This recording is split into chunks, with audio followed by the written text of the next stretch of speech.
Opened the phone bill at 3 in the morning and look at it going, this has got to be wrong. Literally almost fell over. Joetta McAfee could not believe it was her telephone bill. More than $1,000 for dozens of calls she swears she did not make. $1,142. And I thought, is this my phone bill? Is this the right one? Yet there they are, call after call made in the wee hours of early January, one right after another.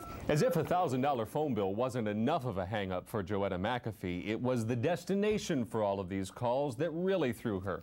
Because the calls didn't just stay right here in Texas, they didn't even stay in the United States. Instead, they traveled partway around the globe to a dozen different places in Nigeria.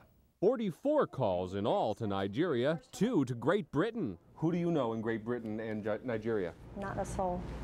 I wouldn't know how to call either country if I needed to. So if she didn't make those calls, who did? 2, 3, 4. We started by trying to find out who might be at the other end of those numbers. Hello, this is the United States calling. The first person we found was Anastasia Molu.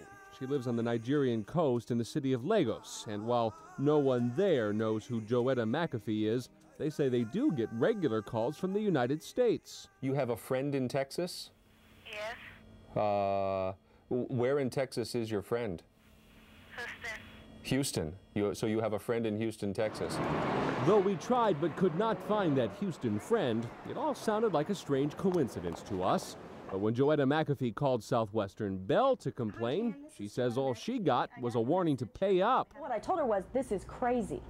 What possible reason would I have to call Nigeria 44 times in 4 days?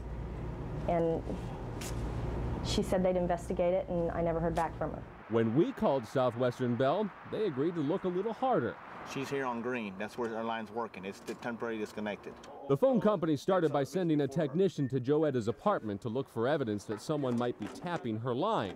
The tech says he's seen people do it before, but the verdict here so far? It's clean. Nothing on it. So if Joetta McAfee did not, who did make those calls? Guesses have ranged from phone taps to even a virus that allows someone to access the phone line through her computer. All possibilities, according to the Better Business Bureau. There are organized gangs that run credit frauds and telecommunications frauds. So do we believe they're valid charges from down there? Oh yeah, they are. How they did it?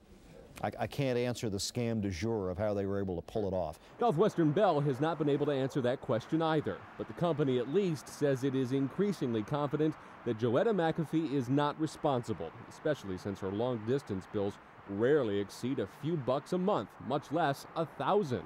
For her, it's a relief that will only last until maybe it happens again. No, and if it were to happen to me again, surely my credibility would be pfft.